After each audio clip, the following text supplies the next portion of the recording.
As we know that COVID-19 has been affecting the world in many ways over the last few months, such as global trade has disrupted, people are working and staying at home. So we can say that life across the globe has changed beyond all recognition. But COVID-19 might be having some interesting positive impacts on the environment. According to the satellite imagery from NASA and ESA, the significant drop in air pollution has seen in many parts of the world. Most notably, the maximum reduction in greenhouse gas emission has noticed in developed or developing industrial nations like China and Europe. Nitrogen dioxide is produced by car engines, industrial process, and power plants.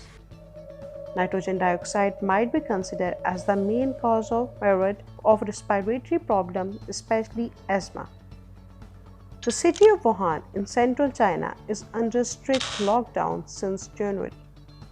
Most of its 10 million inhabitants have been confined to their homes and industry. This resulted in a 15 to 30% drop in emission over a period.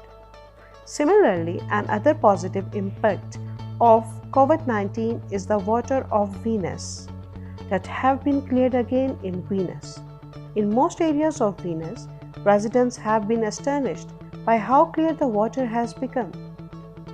Moreover, researchers have found a 10 to 15% decline in air pollutants like carbon dioxide in New York. Another significant effect on the environment has seen in terms of a reduction in air travel.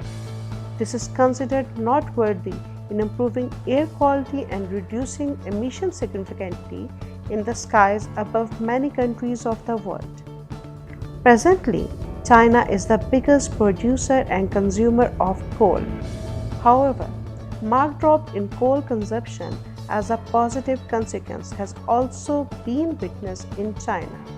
The analysis conducted by CREA showed that major China's coal-fired power plants saw a 37% drop in coal consumption during this pandemic. Finally, some experts are claiming that many climate change affected countries may be able to meet their Paris Climate Accord goals because of this global pandemic.